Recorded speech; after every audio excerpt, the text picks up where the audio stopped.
Well, I thought I'd start off today by doing a few autumn jobs in the polytunnel before I head outside onto the allotment and do a few more jobs out there. Well, it's warmer in the polytunnel too.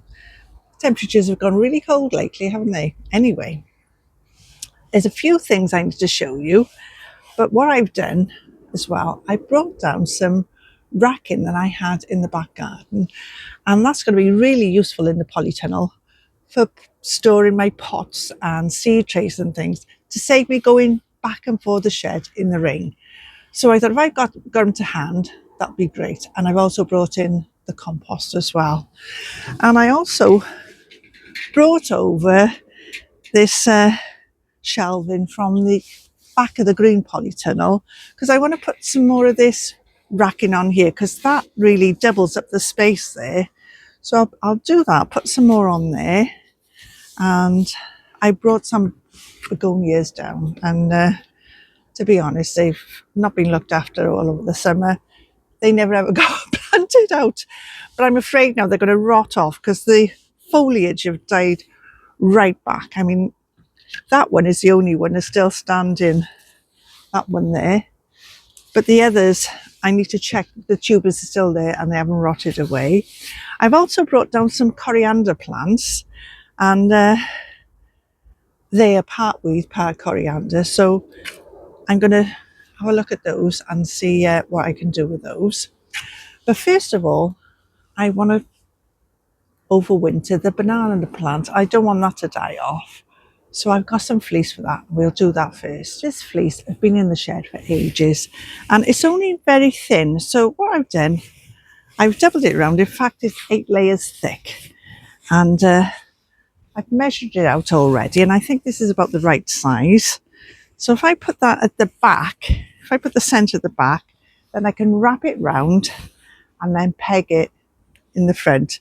But what I thought I'd do, to save bending the leaves, if I put the top part, if I peg the top part there and I attach it here, then it's not going to rest on the leaves. So I'll do that first. So that'll be nice and closed in on the top. So it'll help with any frost issues then. So if I do that there and then wrap it around, so we put it around the back first, and then if I can peg that up somehow to this here, I'll do it twice just in case. I don't want it falling on the leaves. There we are. So I'll wrap it right round, keep the leaves upright, just tuck those in there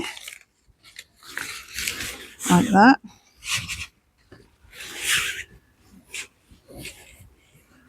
I'll tuck that over there, put another little peg on there, and then I can keep a check on it over the winter, see how it's doing, because we don't want to damage not so much the leaves, but especially the stem part, because it'll probably come back anyway, but if it dies right back, it'll start growing from the base again, and you do lose the height. So wrap it round so it's overlapped. If I overlap it that way, then you can see it better. So what I'll do then is just use these little clips and clip it together.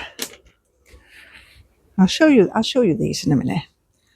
Now these cheap little clips, they usually come in a pack with a larger size like that and the smaller size. So I've used the larger size on the top and then the smaller ones down the side.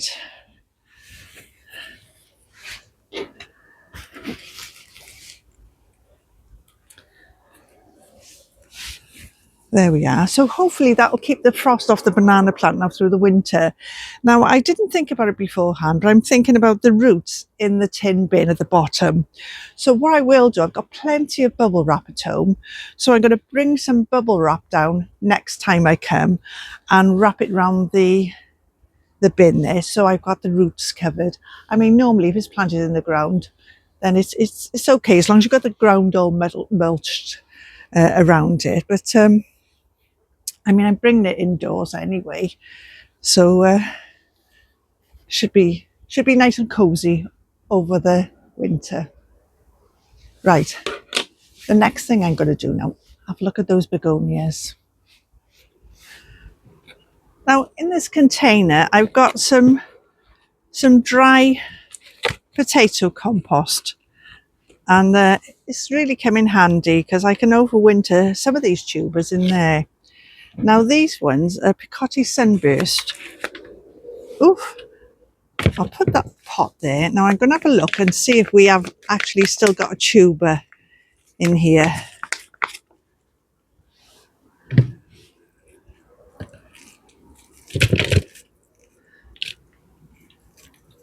With the frosty weather, there we are. Now it looks like we have, but I don't want to leave all the wet soil around it because it might rot off.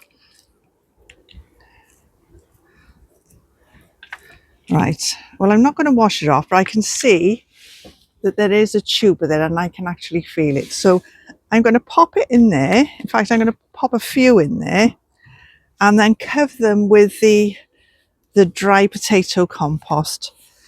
And if I put the label in there, I know what's in there then. So that one's looking promising. Let's have a look at this. Now I was thinking of covering these over with straw, but if I can get enough soil over them, that should do the trick. Or I might pop some straw over them as well. Now, this is what you've got to watch out for with compost, especially if you think you're going to reuse the compost. There's a little, I think they call it a vine weevil. I'm not sure though. Correct me if I'm wrong. There, oops, it's fallen down there. We didn't want that to happen. Oh God. I'll go looking for that out later.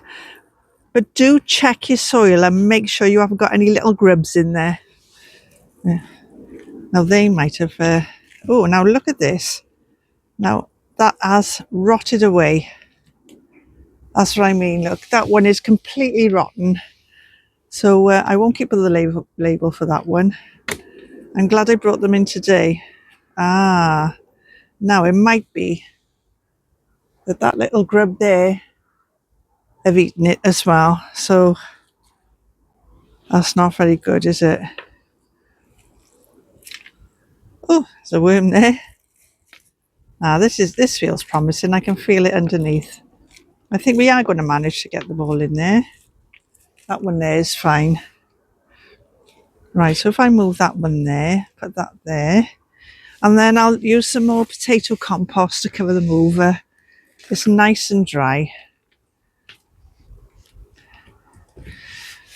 And hopefully they'll overwinter okay.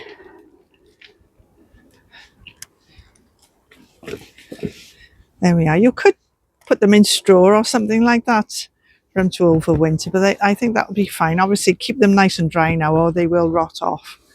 Right, some are coriander plants here and some are weeds. Now this one is weeds, as is that one. So if we sort those out and put those separately, then we know what we're left with. So I'll move these out of the way and then we should be left with some coriander plants with seeds. Now I think that's a weed there. I'm not taking any chances anyway if I think they're weeds. Right. Now we're left with some coriander plants with weeds. Now that one's looking a bit iffy as well, although I think there is a coriander plant there. We'll put that over by there for now. So this one, we've got some coriander plants in and there are some weeds. So if I show you what the coriander plant looks like. Now that there is a coriander plant and you can smell it as well. So I'm going to be doing 3 to a pot to start off with, maybe more. And that's a weed. And just pop that there for now. That's a weed. That looks like coriander.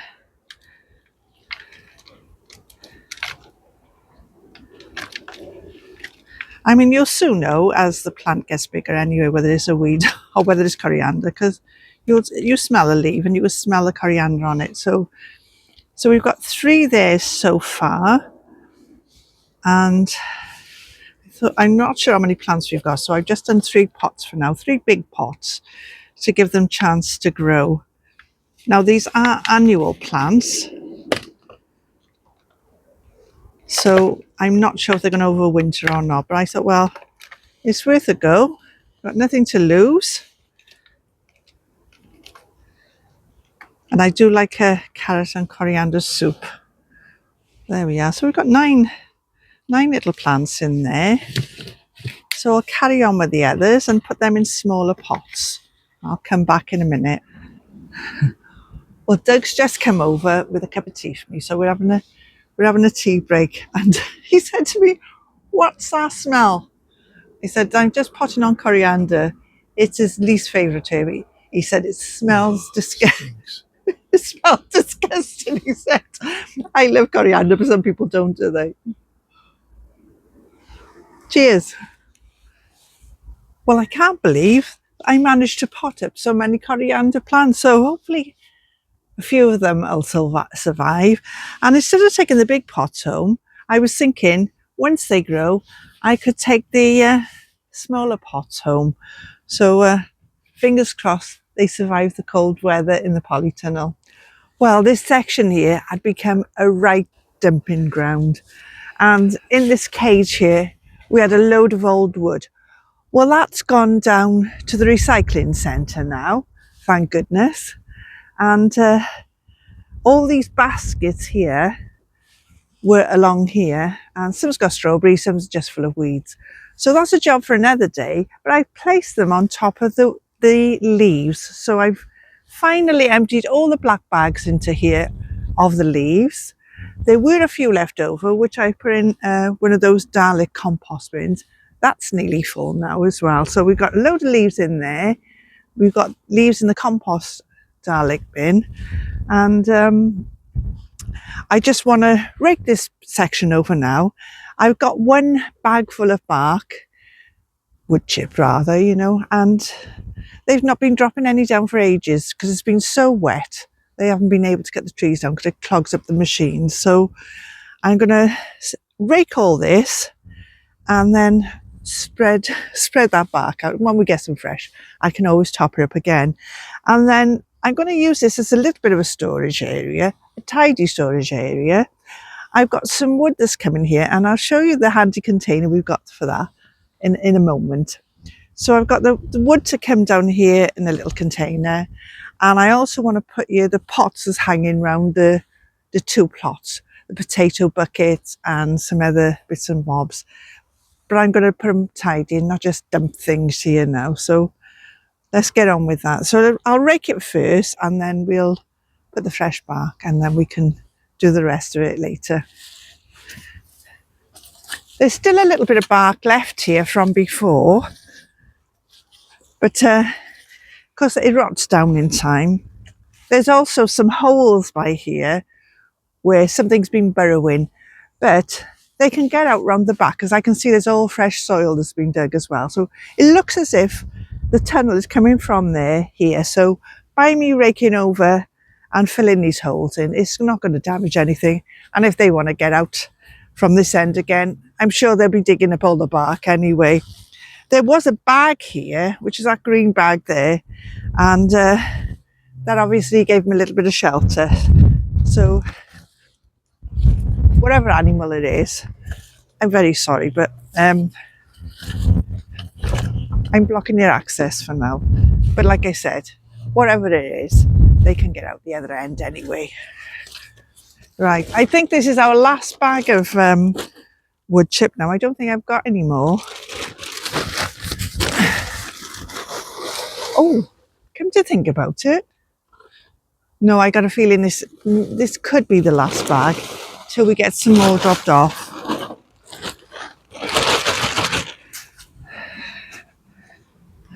Could do with a bit more really, but it'll do for now. This box here is really handy.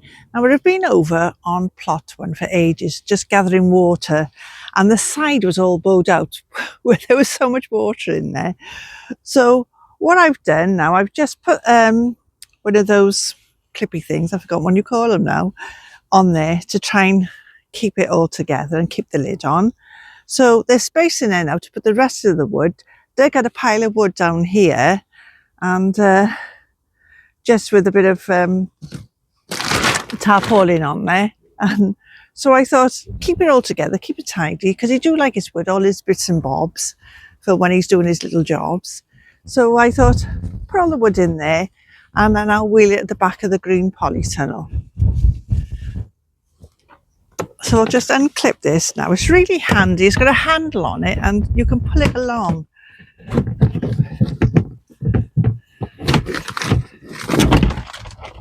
See, that's where it all bowed out there. So I'm trying to get it back as it was. So underneath here is all this tidy wood. Now I did have these little pieces stood up. So if I stand those up again, then it'll make a bit more room in here for the longer pieces. So if I try and get them all over to one side, they've fallen down where I've moved the this box.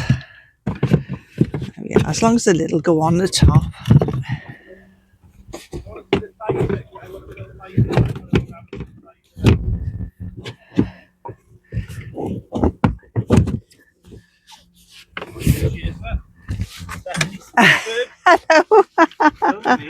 Yeah. Look who's here. It's Danny from the Grow Up channel. About us not in the winter, Linda. Stopping me working again. No, I'm going down to the pond. I am. Are you? Oh, you're not stopping for a cuppa? Have you had one yet? Yeah. No, then I won't stop you. I'll carry on doing my jobs. All right then. Fair play. Oh, thank you, Doug.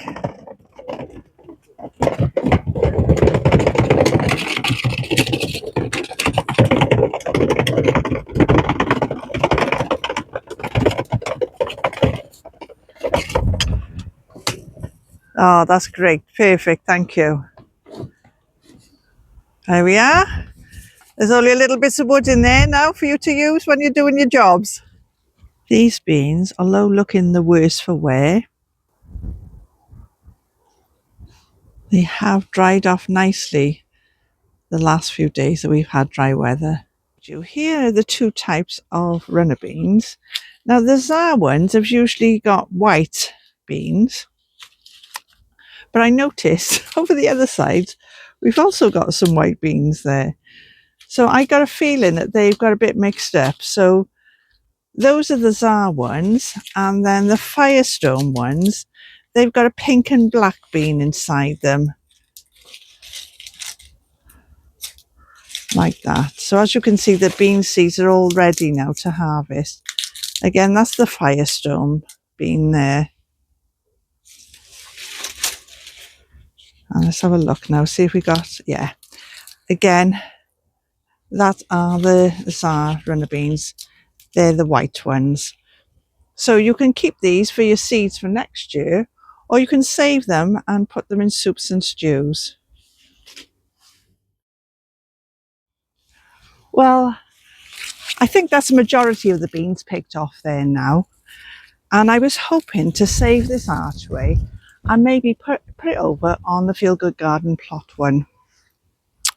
But it's gone, sadly to say, it's gone like the other archway, and it's all rusty on a lot of the joints. So I'm not going to be able to save it. Now the other archway on plot 1, that's been there a couple of years. So actually we've had 3 seasons, 2023, 24 and 25 out of it. This one I've had 1 season. It's new archways we put up this year, and it's gone just as bad as the other one. So I don't think I'm going to be buying any more of these, because it's not really been a waste of money, because we've had loads of beans off it and things, and it did look quite nice. especially on this plot, on plot 1 this year. You know, we gave it a little bit of character. Now, I'm thinking we call it plot 1 and plot 2. Now, if we call that one over there the Feel Good Garden, what should we call this one? Now, I'd love your ideas, so please do pop it in the comments and let us know what you think we should call our plot number 2. Thank you. So sadly, with all the joints all rotten on here, it's going to have to come out and go to the recycling centre. But what we'll do then, we'll put a bed or something here, so it'll look completely different, but I'm sure it'll be fine. It'll give us a chance to grow some extra crops here. I don't know where to start first. I don't know whether to take out the bamboos, take off the foliage, maybe do a bit of both. Well, we had a couple of storms, and both storms and damage here, so that didn't help the archway. So I think I'll take the foliage off first, and then I can get at the clips and things. I think that's probably the easiest. Oh, I just had a thought. I think I'll go and get the secateurs, and then what I'll do, I'll chop all the bottoms of the beans and leave the roots in the ground, because that'll help fix the nitrogen in the soil then. So rather than pull all the beans out, I'll do that first. Well, it's all looking very different now without the bean archway. The plan was to put another raised bed here, but I'm wondering now, do we do another archway? Not the metal one, but some sort of archway or some sort of feature by here. I'm not sure what we're going to do yet. Any ideas I'd be very grateful for. So pop them in the comments, please. Thank you. Well, we're over in the polytunnel now on plot 1, the old polytunnel. And with all that cold weather, it's badly affected everything. We did have a nasty case of blight on the tomatoes, so Doug's already taken those out. But the peppers and the chilies are looking really sorry for themselves, and they are starting to rot on the vine now because there's no nutrition whatsoever going to them. So what I'm going to do, pick off the best of them, hopefully take those home and they'll be fine, and then chop the plants right back, because what I'm hoping to do is to overwinter them. Hopefully they'll come back again next year, but I don't know whether I've left it too late because of the cold weather. I should have done it days ago. I've been meaning to do it, and I thought, oh no, they'll be fine. But they obviously didn't like that really bitter cold weather. So yeah, let's see what we can do anyway. So that poor pepper there has rotted really badly, and that little one by there.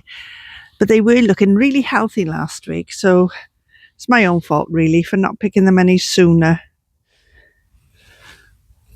All right, now that one looks okay, so we'll have that one. That one don't look too bad.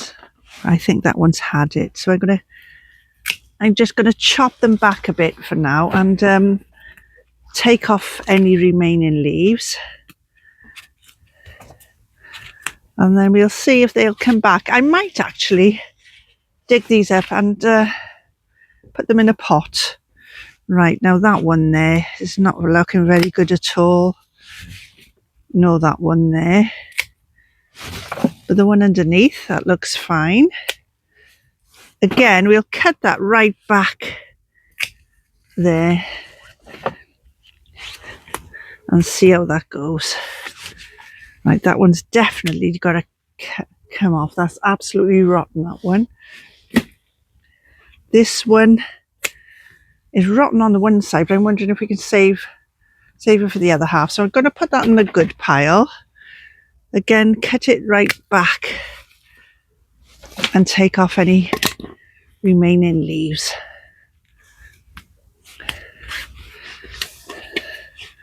So I'll come back another day and dig them up and pot them on. Out in the polytunnel, sun shining bright. I got my scissors ready, it feels so right.